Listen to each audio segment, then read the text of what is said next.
aside from the people who approve of the idea of gay marriage, I've seen a number of posts that mention either a religious or socially conservative perspective that marriage is between one man and one woman, or alternatively that the government should have no part in what's essentially a contract between two adults. Now, I've mentioned this before, but I think that both of these views miss a key point about marriage, and about gay marriage in particular. The thing that marriage offers gay people, above and beyond anything else, is protection from discrimination. I have been with my partner for nearly 16 years when we signed the Civil Partnership Register here in the UK. And at any time, up to the point where we signed the register, our next of kin would have been legally defined as our closest living relative.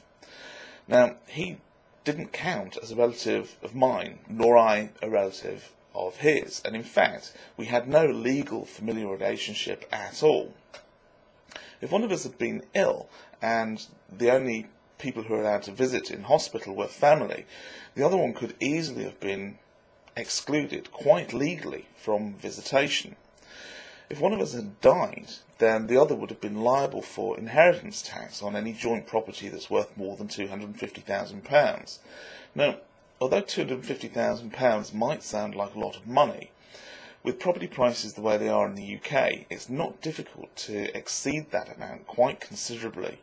The majority of properties in and around London are in or well above that price range, and that's before you start looking at any other assets in the relationship, like death benefits and life assurance or pension funds.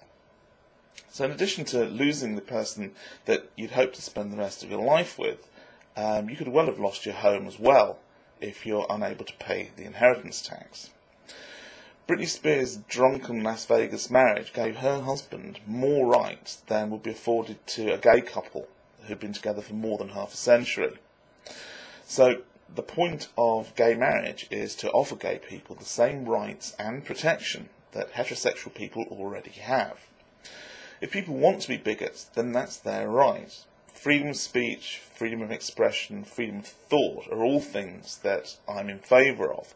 But what I object to is people trying to hoodwink others and sell their bigotry as some kind of protection, as if they're protecting people, when in reality what they're trying to do is withhold protection from a group that they don't like.